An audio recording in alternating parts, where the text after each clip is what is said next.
Қайырлы күн, саламатсыздар ма, құрметті оқушылар. Бүгінгі сіздермен өтетін тақырыбымыз тағамдық қоспалар ретінде қолданылатын көміртек, қышқыл және де карбонаттар өкілдері. Біздің тоқталатын тағамдық қоспаларымыз Е500 атты натрий карбонаты, Е501 атты калий карбонаты, Е503 атты аммоний карбонаты, Е504 атты магний карбонаты және де Е170 атты кальций карбонаттарына тоқталамыз. Е500 тағамдық қоспасы, яғни натрий карбонаты, тамақ өнеркәсібіне өздігінен немесе аммоний карбонатын бірге қоспа ретінде қолданылады екен. Және қолдануына келетін болсақ, яғни негізінен ұн кондитерлік өнімдерін өндіруде, пісіру ұнтағы дейміз, немесе разрыхитель дейміз. Натрий карбонаттары қыздырылған кезде көмір қышқыл газын шығарады екен. Яғни осы газдың шығуына байланысты қамыр көтеріледі екен, яғни көлемі артады. Сонымен қатар дайын өнімнің дәмін жақсартуға көмектеседі. Яғни осындай қасиеті бойынша бұл жаңағы дрожжи немесе разрыхитель ретінде қолданылады екен. Және де қамырды қопсытқыш, бұл дрожжи дейміз, яғни балалар тағамына арналған тағамдарда қоспаға рұқсат етілген екен. Натрий карбонаты қышқылының деңгейін реттеу бойынша мынандай қызметтер атқарады екен. Яғни ол бірінші патогендік, яғни микроорганизмдердің қызметіне қолайсыз жағдай жасайды екен біріншіден. Екіншіден, жарамдылық мерзімін ұзартады екен. Яғни бұл қосылған заттардың жарамдылық мерзімі күнделікті жай табиғи сол заттан қарағанда жарамдылық мерзімін үлкейтеді екен, және де консервілеу қоспалардың әсерін күшейтеді екен. Жалпы натрий карбонаты мынандай тағамның құрамында кездеседі екен. Яғни бұл шұжықтар, ет наны және де пісірілген шошқа өнімдерінің құрамында кездеседі екен. Және де натрий карбонаты кептіру мен жиналудан қорғау қызметі бойынша мынандай заттардың, яғни тағамдардың құрамында кездеседі. Яғни бұл құрғақ сүт дейміз, немесе сухое молоко, шоколадтың құрамында, какао негіздерінің өнімдерінің құрамында нақты сол затты кептіру немесе жиналудан қорғау үшін қосылады екен.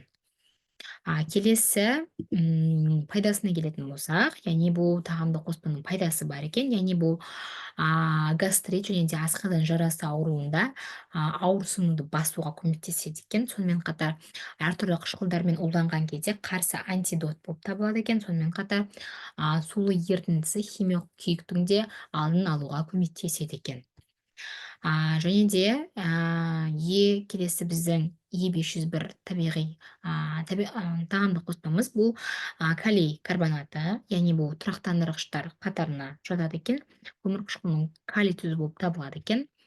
Және де қолдануына келетін болсақ, бұл эмульгатор ретінде қоспа тек шоколад өнімдерін өндіруде қолданылады екен. Яғни эмульгатор дейміз, немесе тұрақтандырғыш ретінде шоколадтың құрамында. Яғни бұл не себепті қосады? Себебі жаңа шоколадтың құрылымын жақсартады екен, және де жоғары қабаттың орналасуына жол бермейді екен. Сонымен қатар Е501 бізде пісіру ұнтағы ретінде немесе разрыхитель дедік, кеңінен қолданылады екен, яғни какао өнімдері, құрғақ сүттің құрамына да сонымен қатар кіреді екен.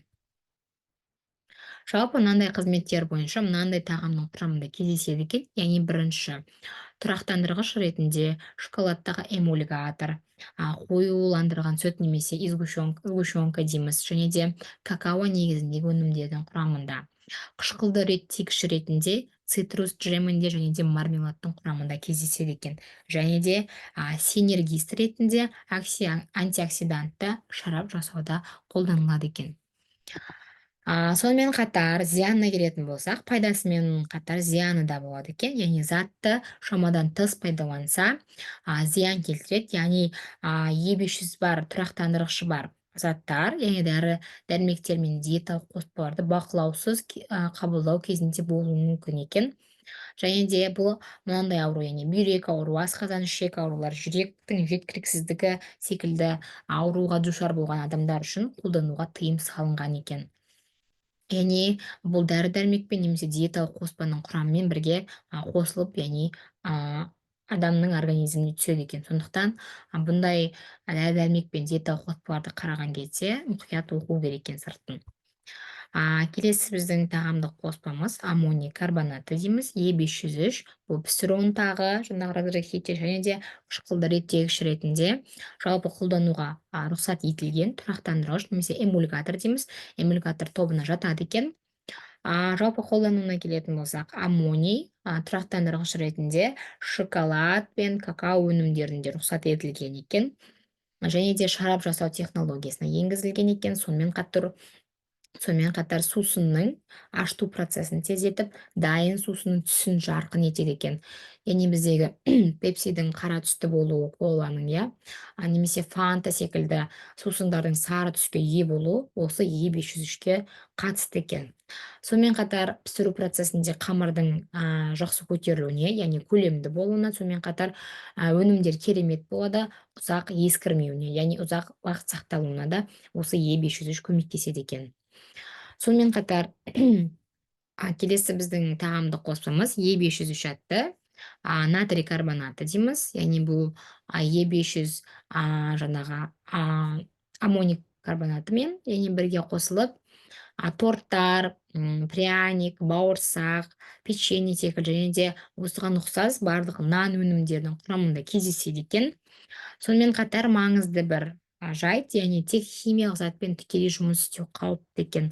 Ал Е503 бар тағамдық қоспасы бар тағамдар адам организмі үшін аса қатты жаңағыдай зиян келтірмейді екен. Ал аммиак тұрақсыз қосылыс екен, ол кез келген өнімді жасау процесінде толығымен буланып кетеді екен. Келесі қоспамыз магний карбонаты Е504. Бұл да тұрақтандырғыш немесе эмульгатор тобына жатады екен. Жалпы сусыналы масса дейміз, яғни сыпчатые вещества жиналуына және де жалпы сол жиналуына жол бермейді екен. Сонымен қатар pH деңгейін реттеуші бояу фиксатор ретінде қолданылады екен.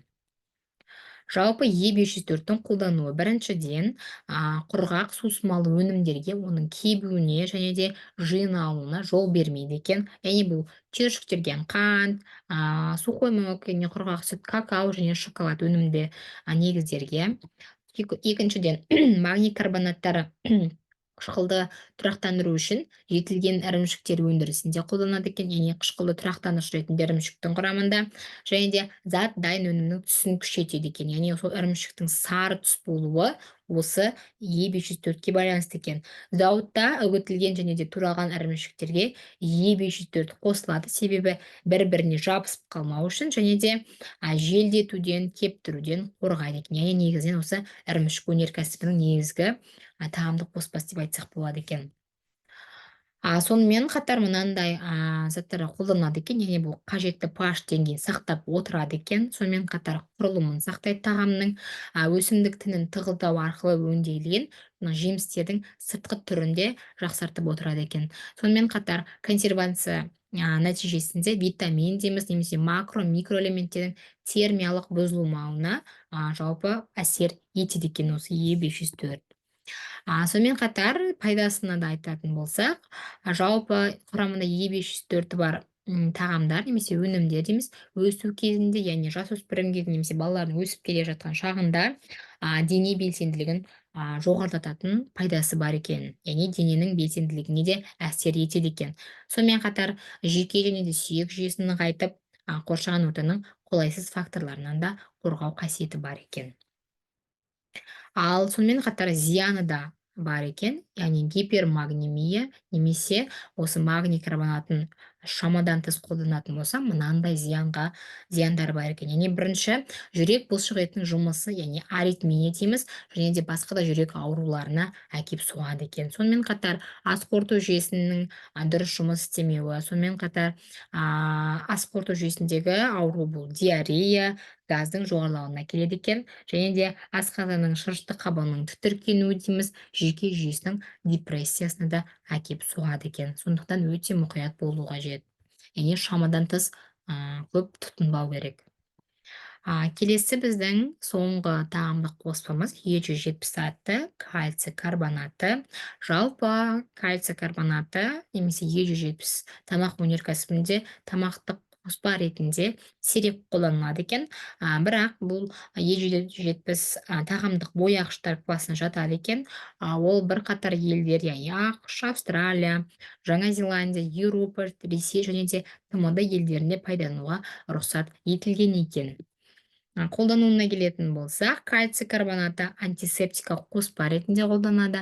Пісіру ұнтағы және разрыхитель дейміз, қышқылды реттегіш ретінде қолданылады және де өнімге таза ақ түс беру үшін. Яғни өнімдердің ақ түсте қалпында қалуына осы Е170 көмектеседі екен. Ал пайдасына келетін болсақ, және қазіргі зерттеулерге сай, жалпы сиыр сүтіндегі кальциймен салыстыруға болатындай, осы Е170 салыстырған екен.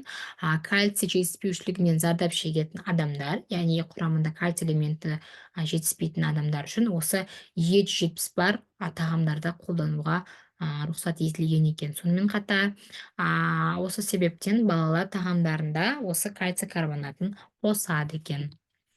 Ал сонымен қатар зиянына келетін болсақ, Е173 бар өнімдер, кальций препараттар мен антиоциттер қабылдайтын адамдарға алмау керек. Яғни кальцийдің шамадан тыс мөлшері бар адамдар немесе антоциттері бар адамдар болса, бұлар Е170 атты тағамдық қоспасы бар тағамдарын аулақ болу керек екен.